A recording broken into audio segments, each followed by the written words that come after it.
Alhamdulillahirabbil alamin. Assalatu wassalamu ala asyrafil anbiya'i wal mursalin sayyidina Muhammad wa ala alihi wa sahbihi ajmain. Amma ba'd. Sebelum kita mulai literasi Al-Quran serta kultum pada kesempatan hari ini, marilah kita panjatkan puji syukur kehadirat Allah Subhanahu wa Ta'ala yang telah melimpahkan rahmat, taufik, dan hidayahnya kepada kita semua. Tak lupa pula salawat serta salam kita junjungkan kepada Nabi Muhammad SAW yang telah membawa kita dari zaman kegelapan menuju zaman yang terang benderang. Baiklah, untuk mengefisienkan waktu, langsung saja kita mulai literasi Al-Quran pada hari ini, yang akan dipandu oleh saudari Andi Hilwa dari kelas 10 MIPA 1 sekaligus dari Ekskul Tahfiz. Dengan ini saya persilahkan. Assalamualaikum warahmatullahi wabarakatuh.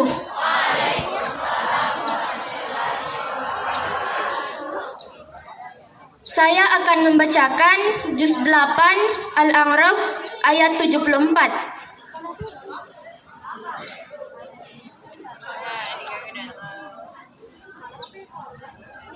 A'udzu billahi minasy syaithanir rajim. Bismillahirrahmanirrahim. Alhamdulillahi rabbil alamin. Ar-Rahmanir Rahim. Maliki yaumiddin. Iyyaka na'budu wa iyyaka nasta'in. Ihdinas siratal mustaqim. Siratal ladzina an'amta 'alaihim ghairil maghdubi 'alaihim waladdallin.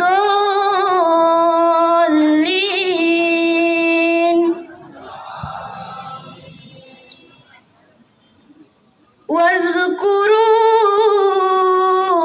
idh ja'alakum khulafa'a min ba'di 'adin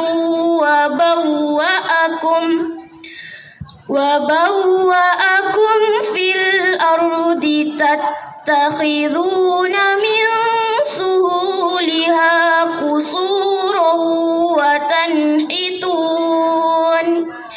wa tanhituna al-jibala buyuta. Fadhkuru ala Allahi wa la ta'thaw fil ardi mufsidin. Qala al-mala'u alladhina istakbaru min qawmihi lilladhina istud'ifu liman amana minhum ata'lamuna anna salihan mursalun mir rabbih. Qalu inna bima ursila bihi mu'minun. Qala alladhina istakbaru inna billadhi amantum bihi kafirun. Fa'aqarun naqata wa'atau an amri rabbihim faqalu ya salihu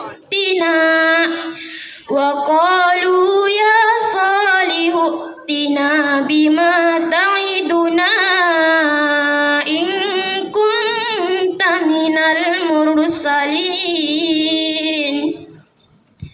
Fa'akhazathumur rajfatu fa'asbahu fi darihim jathimin. Fatawalla anhum wa فقال يا قوم لقد أبلغتكم رسالة ربي ونصحت لكم ولكن لا تحبون الناصحين. ولوطا إذ قال لقومه أتأتون الفاحشة ما سبقكم بها من أحد من العالمين. إنكم لتؤتون الرجال شهوة من دون النساء بل أنتم قوم مسرفون. وما كان جواب قومه إلا أن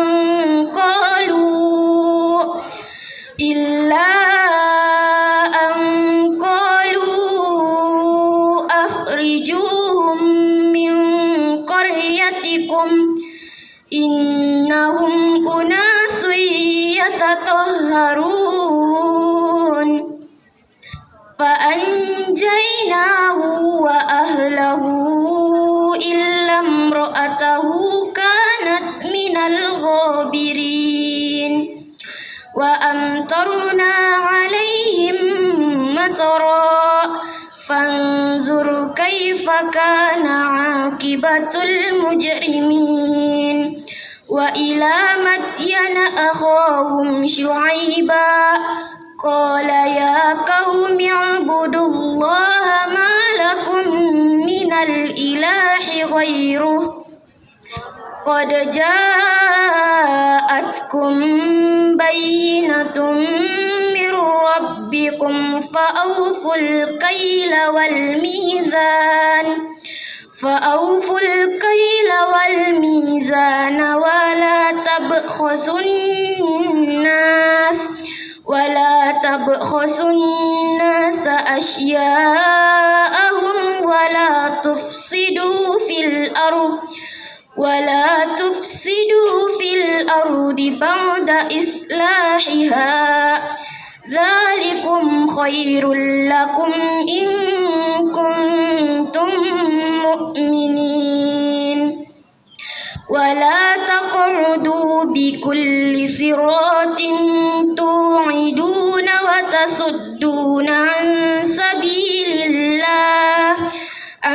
سبيل الله من آمن به وتبغونها عوجا. واذكروا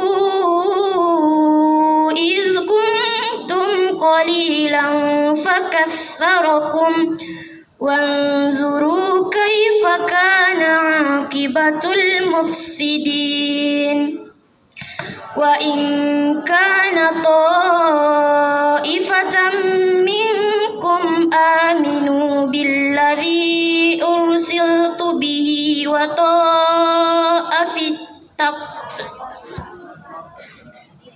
وطائفة لم يؤمنوا فاصبروا حتى يحكم الله بيننا وهو خير الحاكمين. قال الملأ الذين استكبروا من قومه لنخرجنك يا شعيب والذين آمنوا معك من قريتنا أو لتعودن في ملتنا. قال أولو كنا كافرين قد افترينا على الله كذبا إن عدنا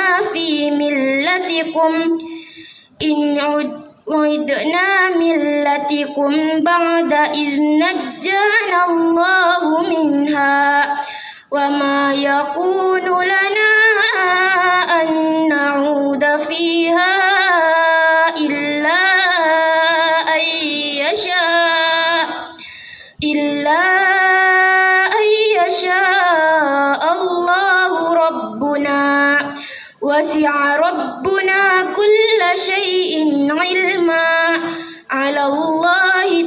توكلنا ربنا افتح بيننا وبين قومنا بالحق وأنت خير الفاتحين. وقال الملأ الذين كفروا من قومه لئن اتبعتم شعيبا إنكم إذا لخاسرون. فأخذتهم الرجفة فأصبحوا في دارهم جاثمين. الذين كذبوا شعيبا كأن لم يغنوا فيها الذين كذبوا شعيبا كانوا هم الخاسرين. فتولى عنهم وقال يا قوم لقد أبلغتكم رسالة ربي ونصحت لكم فكيف آسى على قوم كافرين. وما أرسلنا في قرية من نبي إلا أخذنا أهلها بالبأساء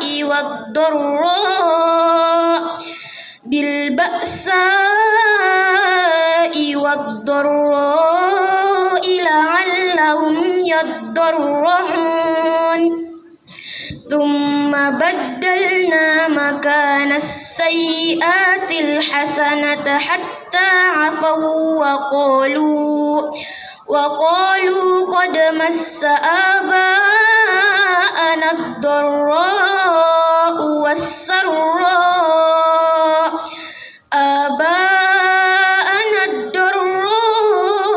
والسراء فأخذناهم بغتة وهم لا يشعرون. صدق الله العظيم. Dari Saudari Andi Syahri Fadila kelas 12 MIPA 3. Dengan ini saya persilahkan.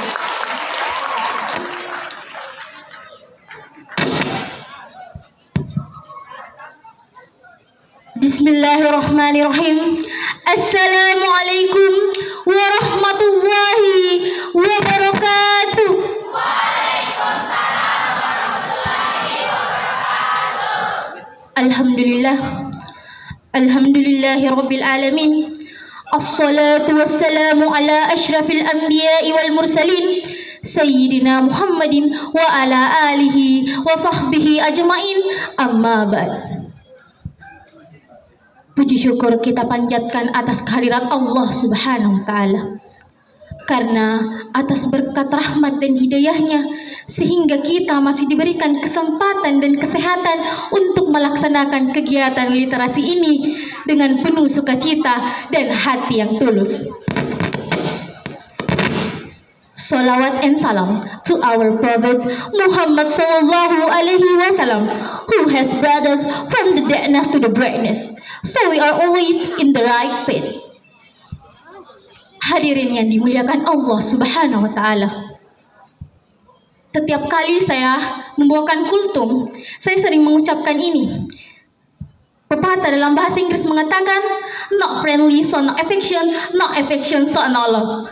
Tak kenal maka tak sayang maka tak cinta. Oleh karena itu, perkenalkan, nama saya Andi Syahri Fadila dari kelas 12 MIPA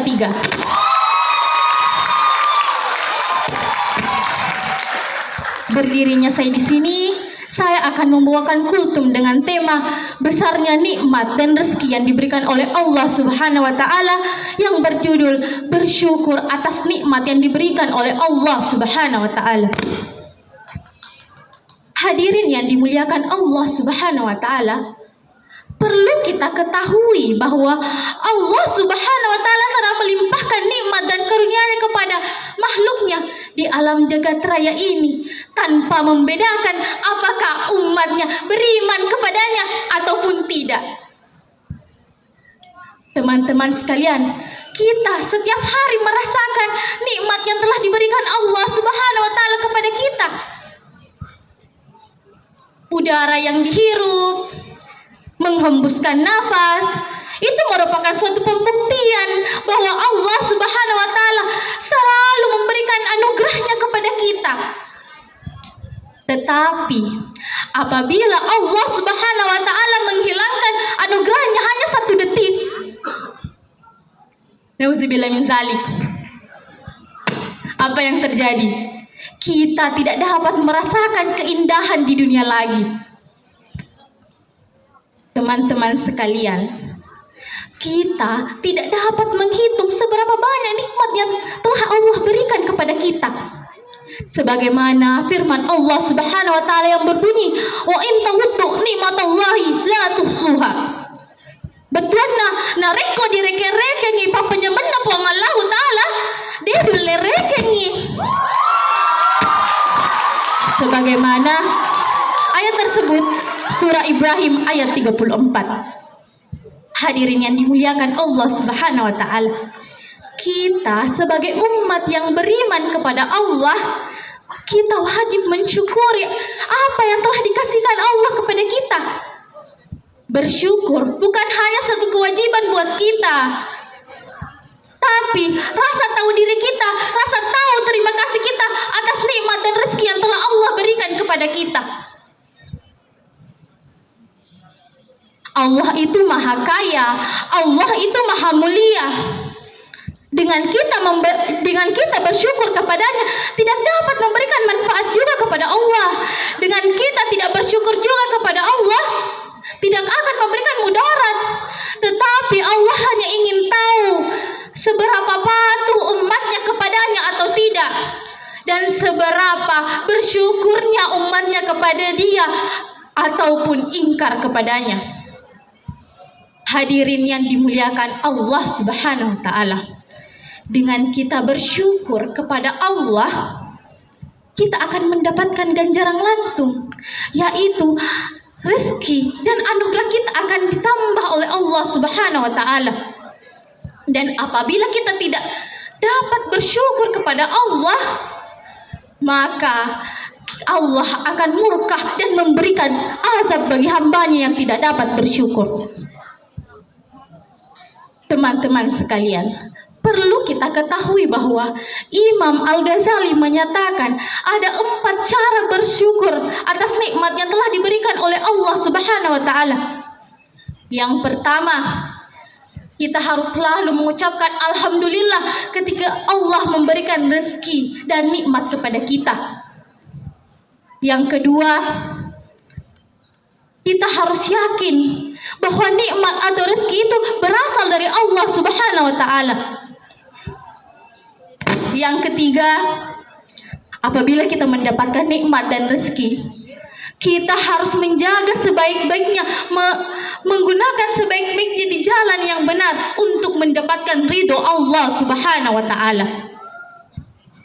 Dan yang terakhir, apabila kita mendapatkan nikmat dan rezeki, kita tidak boleh merusaknya dan menghilangkannya. Sebagai contoh, apabila kita diberikan uang jajan pada orang tua kita ketika kita ingin pergi ke sekolah, apa yang kita katakan? Itu merupakan suatu bentuk syukur kita kepada Allah Subhanahu wa Ta'ala. Karena uang jajan yang dikasih itu berasal dari Allah Subhanahu wa Ta'ala yang dititipkan kepada orang tua kita untuk diberikan kepada anaknya. Sebagai anak, kita harus menggunakan uang jajan itu sebaik-baiknya dengan berbelanja yang dibutuhkan. Hadirin yang dirahmati Allah Subhanahu wa Ta'ala. Oleh karena itu, apabila kita diberikan uang atau apabila kita mendapatkan rezeki dari Allah Subhanahu wa Ta'ala, sekecil apapun, sedikit apapun rezeki itu, kita harus tetap bersyukur. Karena pada hakikatnya, apabila rezeki sedikit pun kita tidak dapat bersyukur kepada Allah, apalagi kalau besarnya rezeki kita dikasih ki. Nauzubillah min zalik. Hadirin yang dirahmati Allah Subhanahu wa taala. Semoga kultum yang saya bawakan pada hari ini dapat memberikan manfaat kepada kita semua. Sekian dan dapat saya sampaikan, lebih dan kurangnya mohon dimaafkan. Wabillahi taufiq wal hidayah. Wassalamualaikum warahmatullahi wabarakatuh.